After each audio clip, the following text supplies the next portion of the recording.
Sukses dan gagalnya tergantung bagaimana kinerja kita. Bahagia dan celakanya juga tergantung bagaimana sikap dan pekerjaan kita. Kalau kita betul-betul beriman kepada Allah, beriman kepada hari akhir, maka sebagai seorang mukmin pasti dia betul-betul akan memiliki rasa tanggung jawab yang tinggi. Karena kehidupan ini merupakan amanat dan akan memiliki semangat juang yang tinggi. Karena apa yang diperjuangkan bukan untuk orang lain semata, tapi pertama-tama untuk dirinya. Laha ma kasabat wa 'alaiha ma kasabat. Kalau kita berbicara bekerja, maka yang diharapkan dari kegiatan bekerja itu adalah output atau hasil. Hasil ini bisa dicapai secara optimal atau ala kadar. Nah, untuk mencapai yang optimal itu diperlukan serangkaian kegiatan yang disebut mengoptimalkan produktivitas, dibarengi lagi dengan kreativitas dari setiap pelaksana kerja.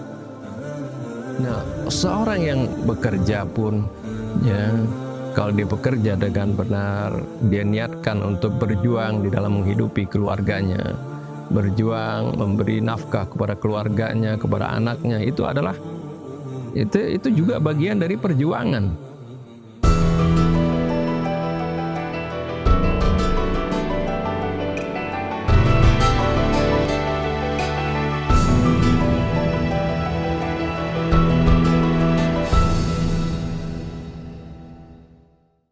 Bismillah, alhamdulillah, wassalatu wassalamu ala rasulillah wa ala alihi wa sahbihi wa wala.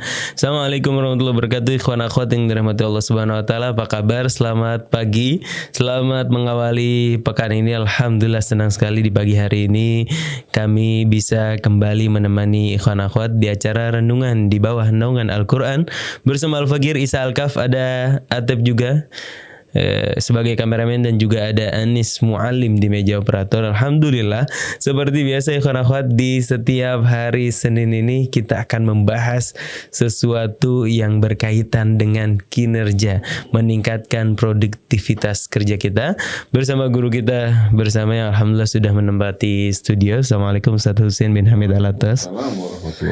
Dan juga ada Ustaz Hamzah bin Atas Alatas. Assalamualaikum Ustaz. Insyaallah.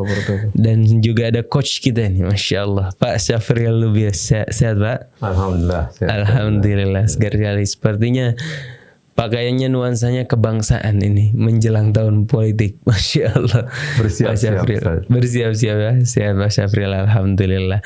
Ya akhwat yang dirahmati Allah Subhanahu wa taala, hari ini kita akan membahas tema tentang bagaimana caranya kita bisa tetap istiqomah dalam situasi apapun. Karena kadang-kadang kita dalam dunia kerja ada aja kadang-kadang lingkungan kerja kita yang kurang nyaman, bos yang toksik kalau kata anak Jakarta ya, bos toksik, bos yang tidak membuat kita nyaman, atau atasan yang tidak membuat kita berkembang, ataupun lingkungan pertemanan di lingkungan kerja yang membuat kita sulit untuk melakukan berbagai macam produktivitas, atau bahkan lingkungan tempat sekitar kita yang membuat kita sulit untuk berproduksi, untuk melakukan berkarya dan lain sebagainya. Ikhwan akhwat, insyaallah hari ini kita akan membahas bersama Ustaz Husain, Ustaz Hamzah, dan juga Pak Syafril. Namun sebelum itu alangkah baiknya kita buka dulu dengan baca Ummul Quran surat Al-Fatihah. Tafadhal Ustaz. A'udzu billahi minasy syaithanir rajim. Bismillahirrahmanirrahim. Alhamdulillahi rabbil alamin. Ar-Rahmanir Rahim. Maliki yaumiddin. Iyyaka na'budu wa iyyaka nasta'in. Ihdinas siratal mustaqim. Siratal ladzina an'amta 'alaihim ghairil maghdubi 'alaihim waladdallin.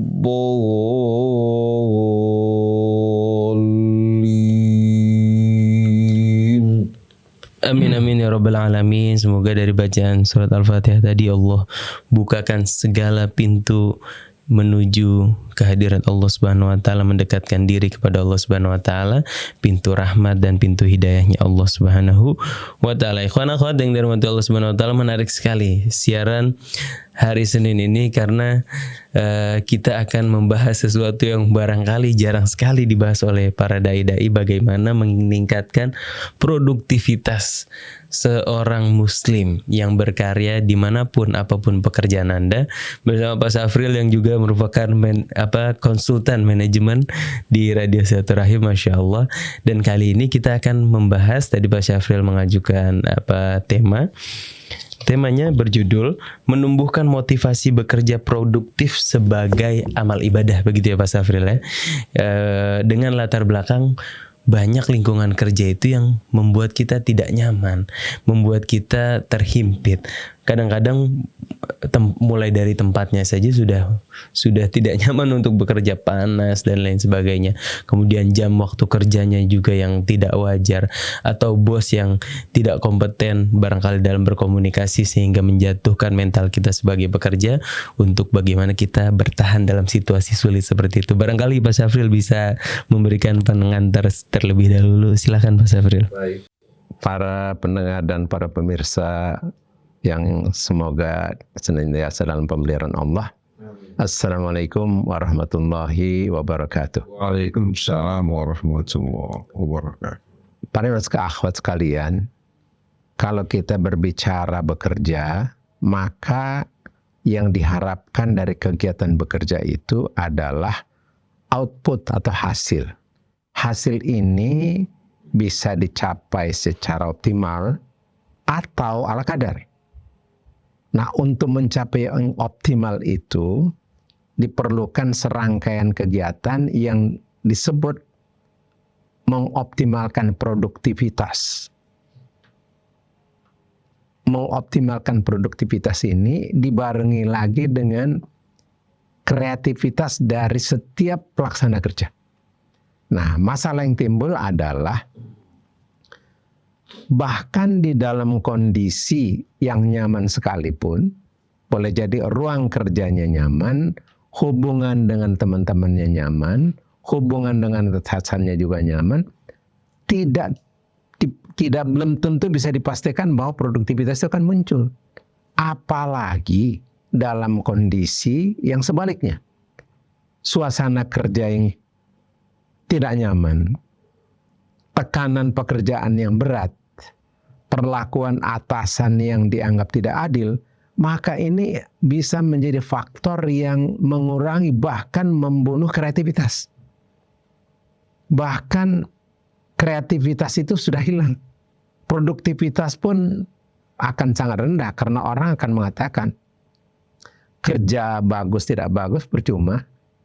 Nah, karena itu para pendengar pemirsa sekalian, kita mau mencoba bertanya dan minta bimbingan dari guru-guru kita, bagaimana dalam kondisi seberat apapun kita tetap bisa produktif, bisa kreatif, yang kalau kita kaitkan dengan pembicaraan kita pada pekan lalu, diawali dengan niat bahwa menjadikan bekerja ini sebagai bagian dari upaya menggali amal soleh, bagian dari upaya memberi kontribusi terbaik dalam segi kualitas, yang pada saat itu Ustaz Hussein Alatas menyatakan seperti layaknya kita berjihad, memberi yang terbaik.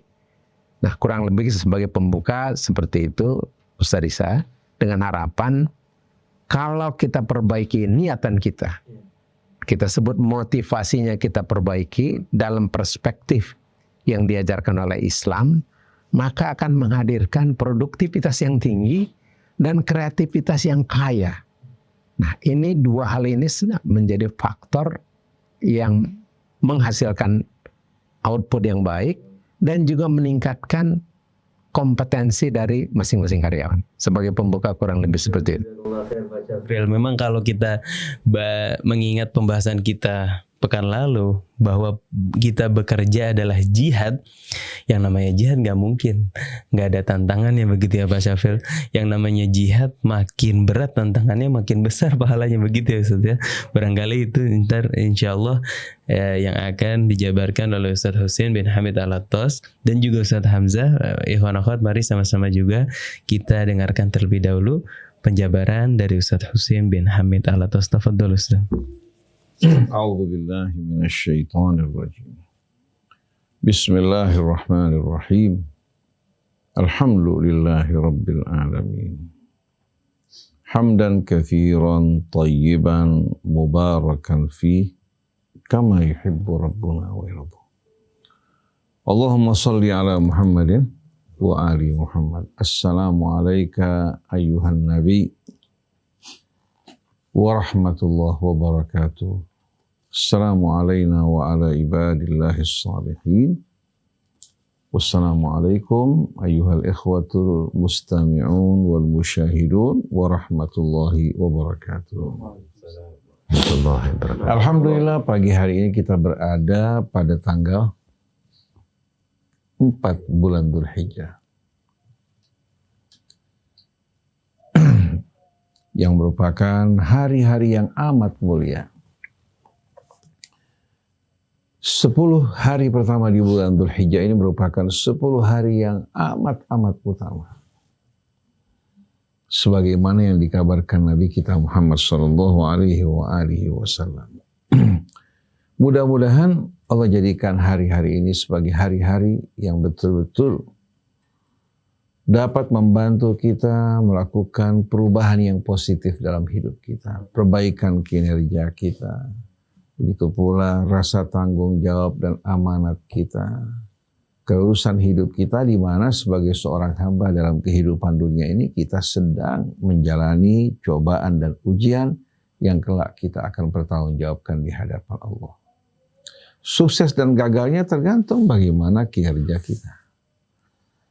Bahagia dan celakanya juga tergantung bagaimana sikap dan pekerjaan kita.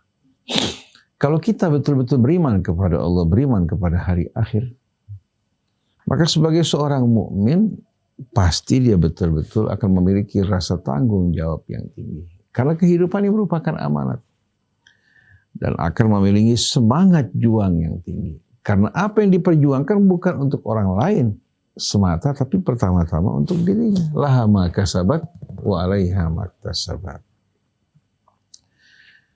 Oleh karena itu, seorang mukmin seharusnya menjadi seorang yang betul-betul amin, jujur, produktif, karena produktivitasnya, hasilnya semua akan kembali pertama-tama untuk dirinya.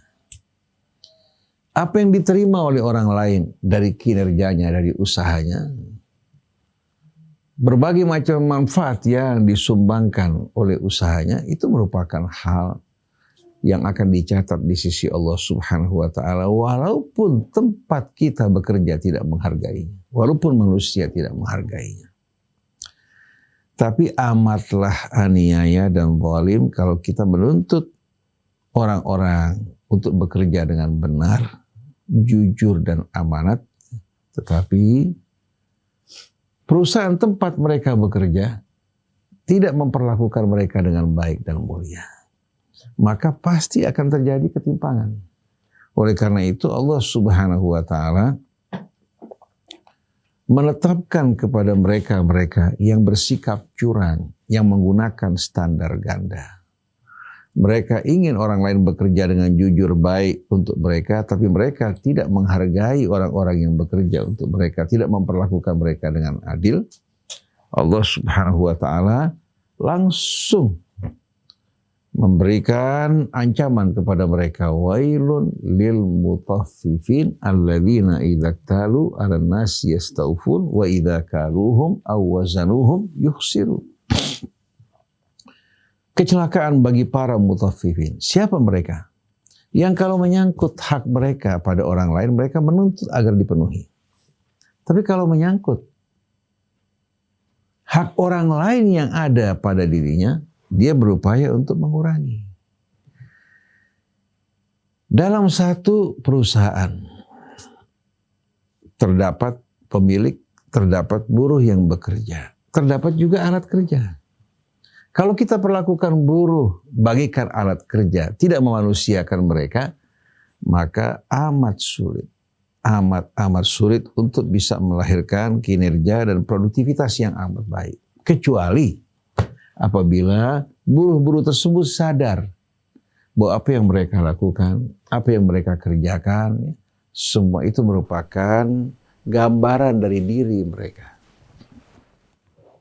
Bila mereka bekerja dengan baik, bekerja dengan jujur, istiqamah dalam lingkungan apapun, maka pekerjaan ini tidak akan sia-sia.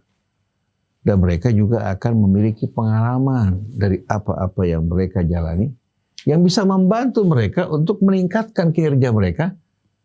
Mungkin satu hari mereka akan dapat bersama-sama rekan-rekan mereka mendirikan perusahaan yang bisa betul-betul menerapkan keadilan, baik di antara pemilik maupun buruh yang bekerja.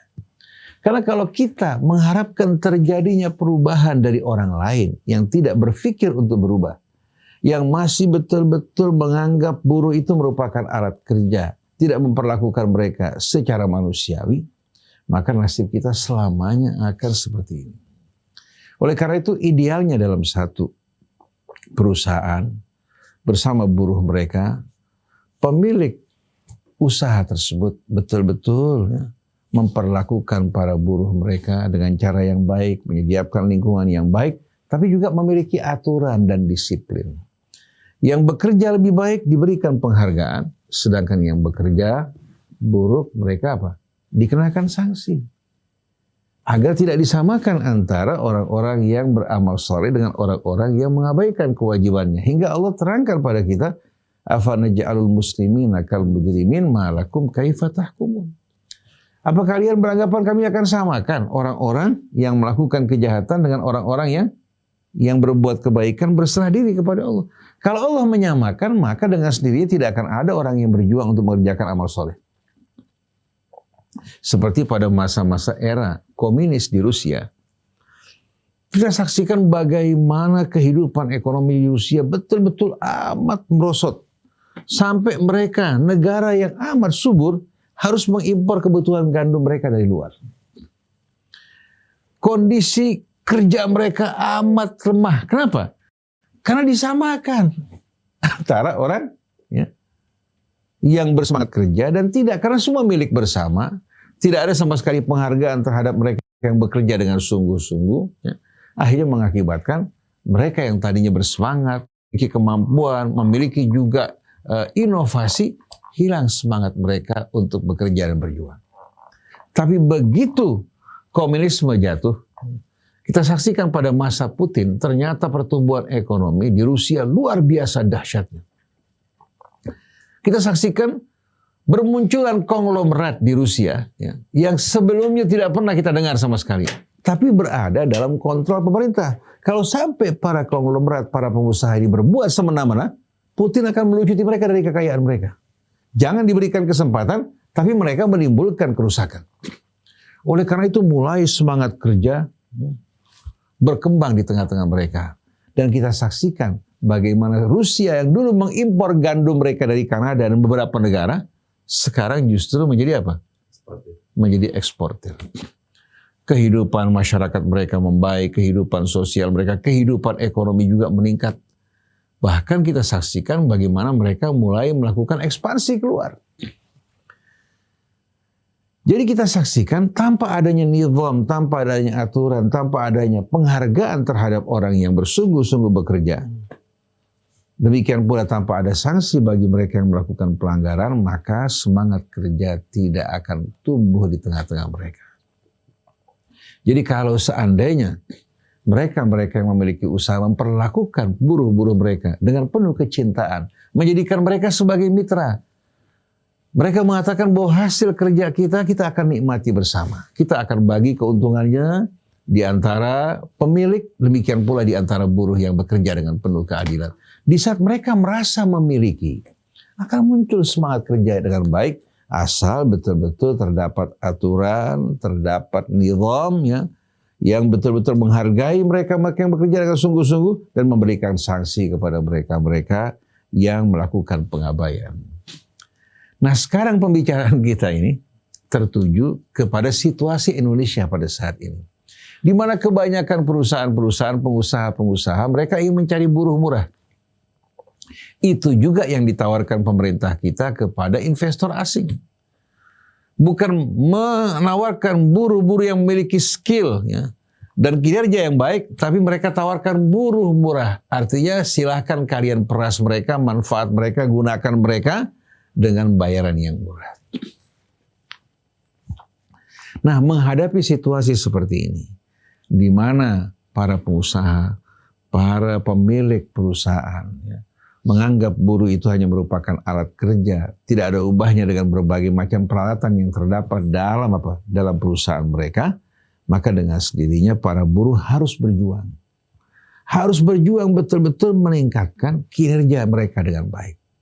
Dan jangan mereka berpikir bahwa selama-lamanya mereka akan bekerja di perusahaan tersebut, tapi belajar ya, dari sistem ya, dari pengalaman mereka di sana untuk bisa mereka keluar mendirikan perusahaan bersama-sama untuk meningkatkan kinerja mereka hingga dalam situasi apapun mereka betul-betul dapat bertahan, dapat meningkatkan kinerja mereka dan memiliki betul-betul harapan di masa yang akan datang untuk hidup lebih baik, bukan lagi sebagai alat kerja, bukan lagi sebagai budak, tapi sebagai orang-orang yang merdeka yang saling menghargai sama kita. Tapi ingat, jangan bila Anda nanti keluar mendirikan perusahaan, Anda mencontoh majikan-majikan Anda sebelumnya. Nah, ini yang diajarkan Nabi kita Muhammad SAW. Ada sebuah riwayat yang menarik dari Nabi kita. Beliau mengatakan, la takunu imma'ah. Jangan kalian ini bersifat imma'ah. In ahsanan nas, ahsantum. Kalau kalian berada dalam lingkungan yang baik, orang berbuat baik, kalian juga berbuat baik. Wa in asa'u asa'tum. Kalian hidup dalam lingkungan yang buruk, kalian juga ikut hidup berbuat seperti mereka. Waktu dia bekerja di Taiwan, bekerja di Korea, amat disiplin, penuh semangat. Tapi begitu kembali ke tanah airnya, bukan dia membawa semangat kerja dari Korea, dari Taiwan, dari Jepang, tapi dia membawa apa? Membawa semangat kemalasan sebelumnya. Kembali kepada lingkungan yang buruk, kembali dia hidup dalam suasana yang buruk. Ada teman-teman saya berkata, Ustadz, saya lebih suka hidup di Belanda.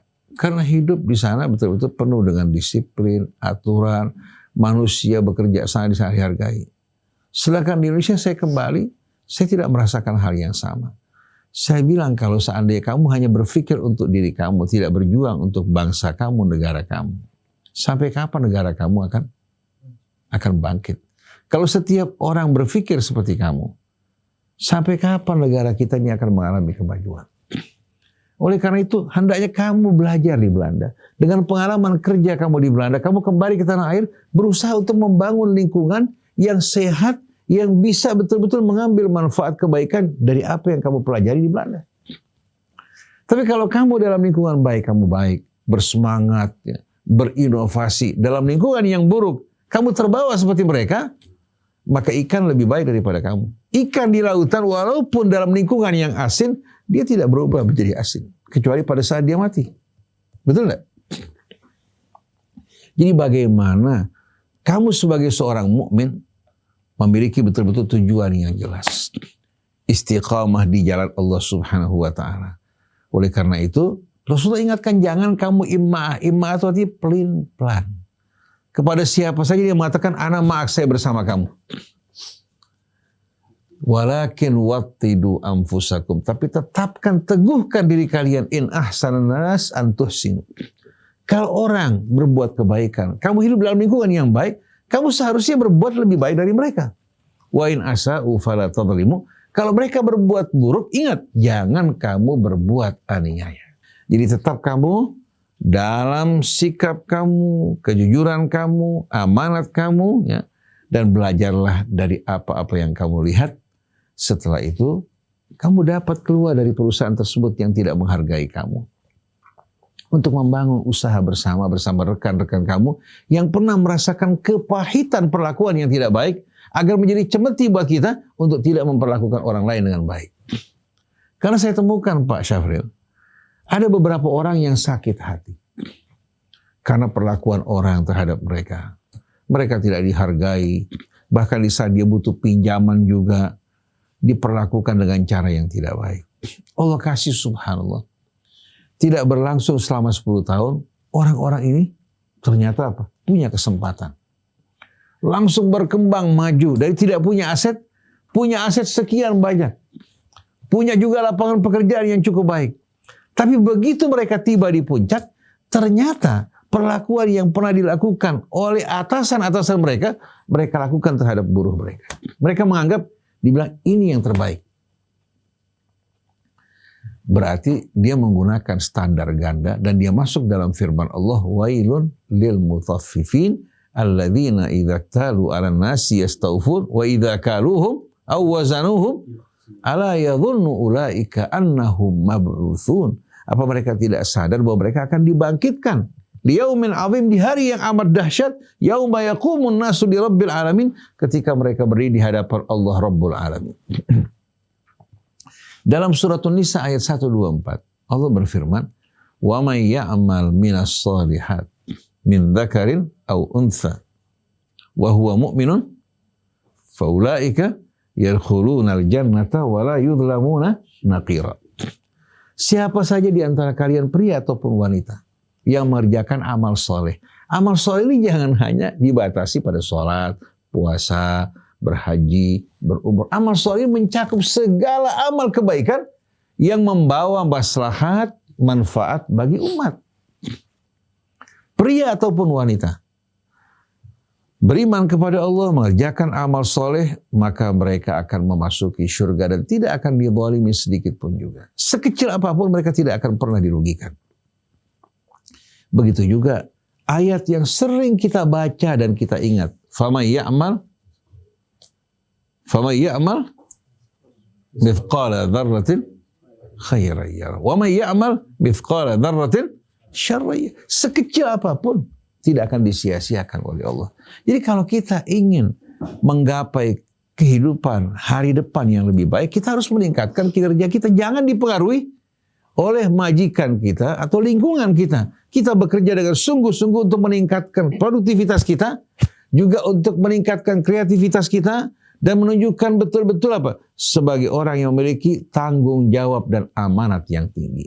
Mungkin satu hari kita akan mendapatkan kesempatan bekerja di tempat lain yang lebih baik. Adapun pengusaha-pengusaha yang rakus, yang tamak, yang biadab, mereka akan mengalami kehancuran cepat atau lambat. Karena mereka sebetulnya membangun bangunan mereka tanpa fondasi yang kokoh. Begitu terjadi guncangan, bangunan tersebut akan runtuh. Semakin tinggi, semakin cepat keruntuhannya. Jadi kita berharap kepada para pengusaha muslim yang diberikan kelebihan uang, di saat mereka membuka usaha, coba perlakukan orang-orang yang bekerja bersama Anda dengan perlakuan yang betul-betul penuh penghargaan. Mereka pasti akan menghargai kalian. Nah, sebelum saya akhiri, mungkin pernah saya sampaikan kemarin ya, saya ulangi kembali. Satu orang membangun beberapa bangunan. Dia memanggil seorang mandor. Ya. Dia minta mandor memilih pekerja-pekerja yang baik, yang jujur. Kemudian dia ingatkan pada mereka, kalian akan terima gaji kalian sebagaimana yang diterima orang lain. Cuma perbedaannya, hasil dari kerja kalian. Apabila bangunan yang kalian bangun hasilnya baik, terjual dengan harga yang tinggi, secara transparan kami akan buka berapa keuntungan yang kami akan terima. Lalu ada persentase bagi kalian. Tapi sebagaimana ada persentase bagi kalian, ada juga sanksi bagi apa? Bagi mereka-mereka yang tidak jujur, yang melakukan pengabaian. Oleh karena itu, demi kepentingan kamu, pilih pekerja yang betul-betul akan membawa peruntungan buat kamu, yang jujur, yang amanat, tanggung jawab. Allah kasih subhanallah. Pengusaha ini punya orang keuangan yang mencatat semua pengeluaran, ya, pemasukan. Mereka tahu kalau dijual harga sekian, keuntungan yang diterima dari bangunan sekian. Secara terbuka. Orang lain mengeluhkan paku hilang, besi hilang, begitu juga scaffolding yang hilang, atau kasok-kasok sehabis bakesting juga hilang. Kawat yang hilang, keramik yang hilang, semen yang hilang. Ternyata apa? Semua pekerja dan mandor menjaga. Daripada mereka dapat keuntungan dari jual paku besi yang tidak berarti, mereka mengharapkan komisi. Allah kasih subhanallah bangunan kelar lebih cepat, lebih baik, subhanallah terjual juga dengan lebih cepat. Begitu selesai dipanggil mandor dan beberapa orang dari pekerjanya, ditunjukkan keuntungan kita sekian, diberikan persentase. Di samping gaji itu gaji untuk kalian makan, sedangkan persentase untuk saving kalian. Nah, di saat mereka diperlakukan seperti ini, mereka betul-betul akan mencintai pengusaha yang memperlakukan mereka, dan semangat kerja mereka juga, kejujuran mereka tanpa diminta, mereka akan menjaga. Kalau tadi sembarangan mereka buang paku, sembarangan juga mereka merusak taman ya, sekarang begitu datang barang turun, mereka tempatkan di tempat yang tidak merusak taman yang sudah ada, tidak merusak pohonan maupun lingkungan. Kan indah sekali kan? Jadi kalau kita lihat ini idealnya. Tapi kalau sampai Anda bekerja dalam lingkungan yang buruk, jangan Anda ikut buruk karena lingkungan yang buruk. Jangan Anda patah semangat karena sikap mereka yang memperlakukan Anda tidak baik. Bekerja, ambil pengalaman. Setelah itu, Anda insya Allah akan berubah nasibnya. Baik bekerja di tempat usaha yang lebih baik, atau Anda membangun usaha bersama yang akan meningkatkan kinerja kalian. Kalian merasa dihormati. Tapi ingat, di saat Anda menjadi orang yang terhormat, jangan pernah Anda tidak menghormati orang lain. I'mal ma syi'ta kama tadinu tudan.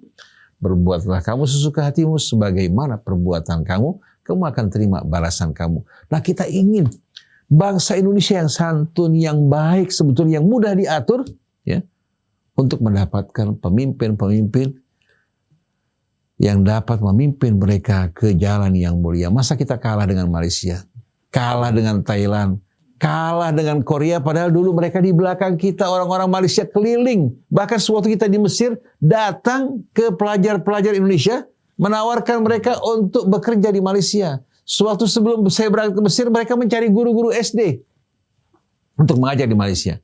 Tahu-tahu sekarang, orang-orang kita di saat ingin berobat, mereka berobat ke Malaysia. Katanya lebih murah, layanannya lebih baik. Di saat mereka ingin sekolah, sekolah di Malaysia. Karena di Indonesia terdapat manipulasi. Dosen-dosen yang tidak datang. Kemudian juga guru-guru yang malas mengajar. Karena apa? Karena murid-murid disuruh untuk kursus di luar. Jadi guru hanya datang, ya, memberikan materi yang tidak jelas, kemudian mereka harus sempurnakan di luar. Akhirnya beban yang harus dikeluarkan oleh orang tua maupun sekolah semakin menjadi-jadi. Ini yang dapat kita sampaikan, mudah-mudahan dapat memberikan manfaat dan peringatan bagi kita semua. Wallahu a'lam. Jazakumullah khair Ustaz Hamzah, barangkali bisa menambahkan Ustaz. Bismillahirrahmanirrahim. Alhamdulillahirabbil alamin. Allahumma shalli wa sallim ala sayyidina Muhammadin wa ala alihi wa sahbihi ajma'in. Subhanaka la ilma lana illa ma 'allamtana innaka antal alimul hakim. Rabbana zidna ilma wa alhiqna bis salihin. Rabbana la tuzigh qulubana ba'da idh hadaytana wa hab lana min ladunka rahmah innaka antal wahhab. Rabbi shrah li sadri wa yassir li amri wa hlul 'uqdatam min lisani yafqahu qawli. Alhamdulillah wa syukurillah. Ya, kita telah mendengarkan tadi bagaimana pencerahan yang sangat berharga ini bagi kita yang bekerja, apapun profesi kita, bagaimana kita harus tekun dalam bekerja dengan baik. Karena setiap amal perbuatan kita ini akan dinilai oleh Allah Subhanahu wa taala. Dalam aktivitas apa saja Allah Subhanahu wa taala dalam kehidupan kita ini Allah akan lihat. Allah akan nilai perbuatan kita. Nah, berangkat dari bagaimana sudah yang kita sudah jelaskan di minggu yang lalu bahwasanya yang sesuai dengan apa topik yang kali ini tentang bagaimana meningkatkan bekerja dan juga bekerja dengan tekun, dengan teguh, dengan sabar walaupun menghadapi berbagai rintangan. Ini kalau kita analogikan, samakan seperti apa yang sudah kita jelaskan, ketika kita bekerja itu sama seperti orang yang sedang berjuang, berjihad. Ya. Karena ya perjuangan dalam berjihad ini, berjuang ini macam-macam. Ya, bukan hanya dalam peperangan dan mengangkat senjata. Itu adalah salah satu contoh ya, perjuangan. Tapi perjuangan ini sangat luas sekali. Rasulullah pun ya, saat di Mekah diperintahkan untuk berjuang. Padahal pada waktu itu belum ada perintah perang. Wajahidhum bihi jihadan kabira. Ini surah ayat turunnya di Mekah. Rasulullah diperintahkan untuk berjuang dengan membawa Al-Quran ini. Nah, seorang yang bekerja pun, ya, kalau dia bekerja dengan benar, dia niatkan untuk berjuang di dalam menghidupi keluarganya, berjuang memberi nafkah kepada keluarganya, kepada anaknya, itu adalah itu juga bagian dari perjuangan. Bagian dari perjuangan, karena kata Rasulullah, sampai apa yang kamu berikan kepada istri kamu itu dihitung sedekah oleh Allah Subhanahu wa taala. Jadi apa yang kita cari daripada harta dengan niat yang baik, dengan cara yang baik, yang halal, itu adalah merupakan perjuangan. Nah, ketika kita mau berjuang, tentunya ketika kita mau berangkat dalam usaha kita ini, hendaknya seperti juga orang yang mau berperang.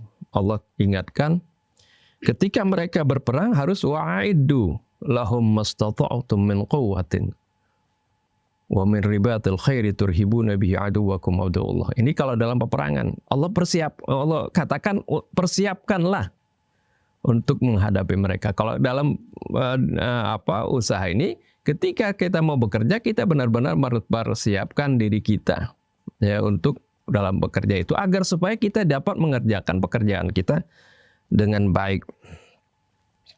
Ya, persiapkan diri ya, melalui kekuatan. Kalau dulu kekuatan ya kekuatan senjata kalau dalam peperangan, kalau sekarang kekuatan ilmu, kekuatan teknologi, kekuatan keterampilan, kekuatan ilmu pengetahuan. Ini penting kita persiapkan diri kita. Kemudian setelah itu bagaimana kita harus bersungguh-sungguh di dalam mengerjakan pekerjaan kita. Tadi juga sudah terangkan bagaimana kita harus bekerja dengan benar. Ya.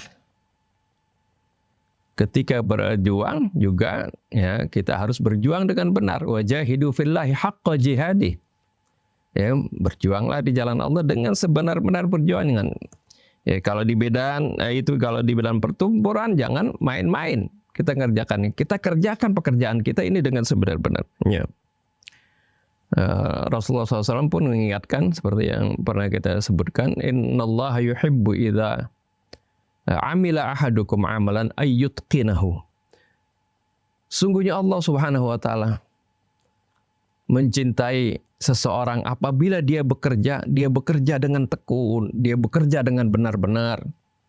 Ya, enggak main-main, waktunya dimanfaatkan benar-benar dalam pekerjaan tersebut untuk melakukan pekerjaannya dengan baik. Dan juga ya, dan samping bersungguh-sungguh dia melakukan pekerjaannya dengan baik. Tadi yang disebut ini juga sebut dengan al-ihsan. Ya, dalam hadis Nabi kita Muhammad SAW juga menyebutkan innallaha katabal ihsan fi kulli syai'. Allah menentukan kita itu untuk melakukan sesuatu yang terbaik dalam segala sesuatu. Dalam segala sesuatu. Sampai Rasulullah SAW menyebutkan sampai ketika menyembelih saja. Idza dzabhtum, menyembelih hewan, fa ahsinud dzibha. Maka lakukanlah penyembelihan dengan cara terbaik. Bagaimana cara terbaik ya? Ya kita jangan asal ngambil pisau yang tumpul, main potong saja seperti itu kesian. Kan nggak ada ihsan di situ. Nggak ada suatu kebaikan di sana. Jadi kita tajamkan asal pisaunya ya, benar-benar kita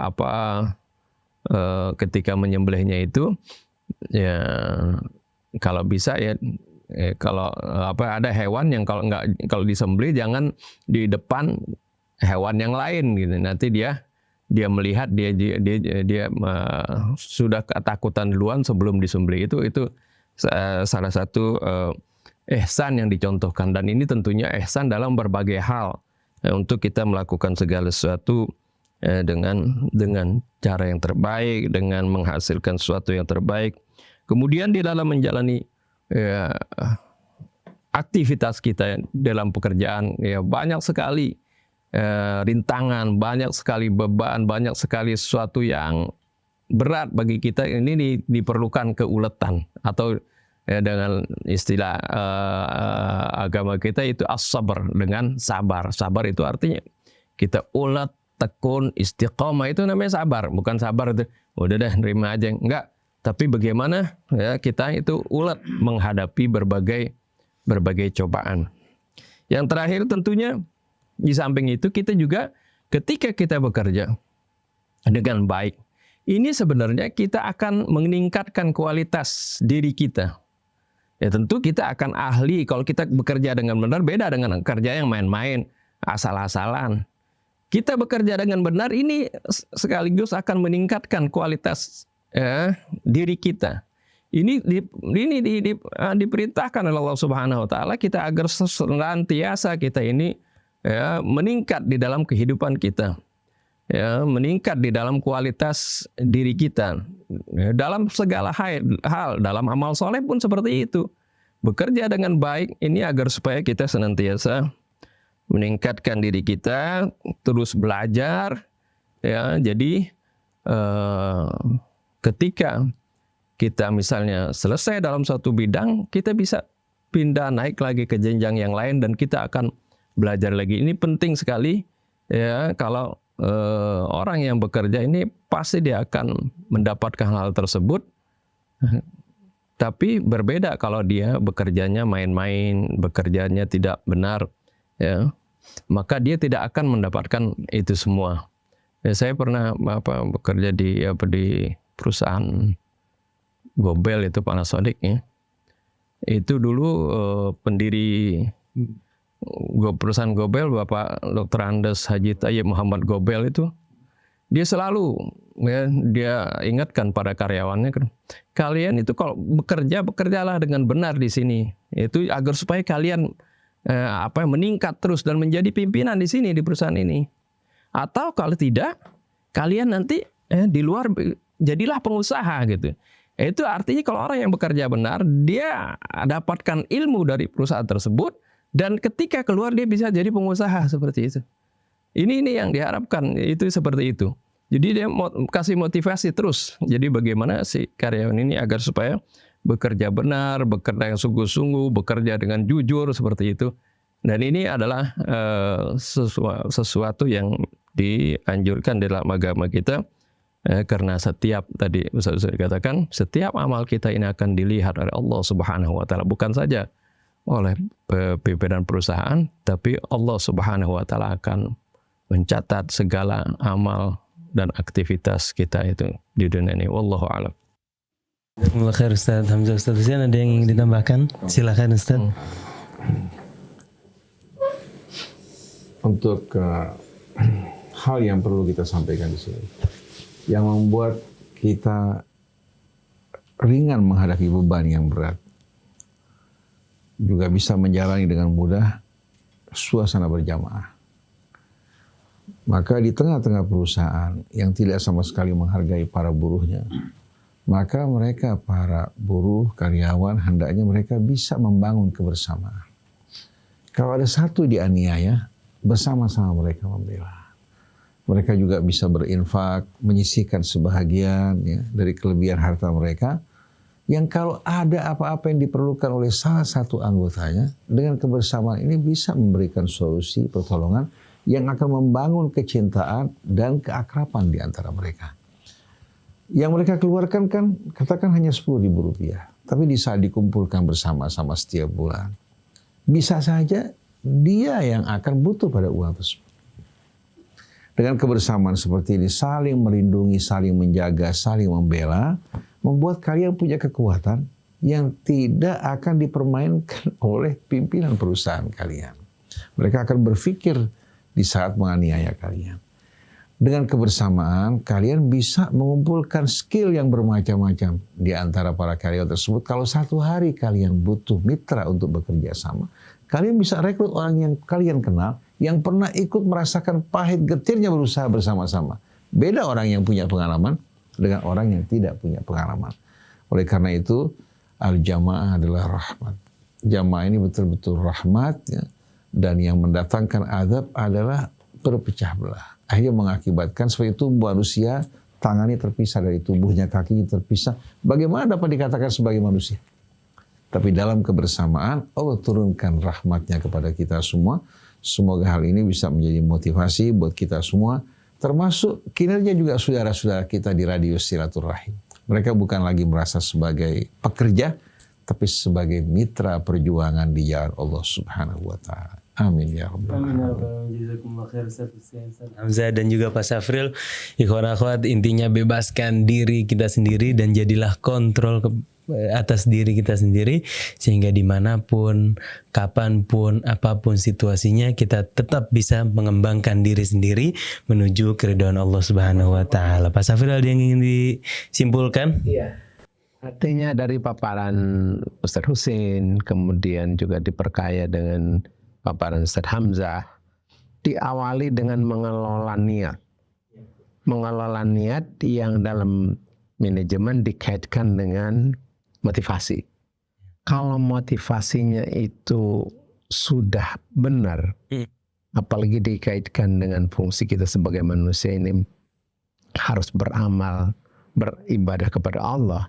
Nanti itu kita pelihara.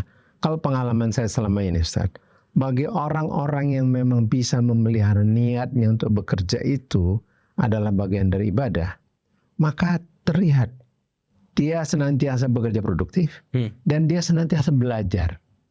Dan dengan kombinasi itu ditambahkan lagi dengan kreativitas dia yang terus-menerus ada, timbul, orang-orang seperti ini karirnya akan jauh lebih cepat. Nah, jadi kepada seluruh pendengar, pemirsa, mari kita terapkan apa yang telah dinasihatkan oleh guru-guru kita, mulai memperbaiki niat kita, terlepas dari berapa berat pun kondisi kerja kita, sepanjang niat itu karena mencari ridho Allah, maka insya Allah menjadi amal, begitu kan Ustaz? Nah, dengan amal itu kita upayakan kita memberi yang terbaik. Kalau kita sudah kombinasikan ini, kompetensi kita menjadi lebih baik, kita ujungnya adalah menjadi orang yang lebih produktif. Kalau orang-orang produktif itu digabung menjadi satu kekuatan yang akan menghasilkan output yang lebih besar.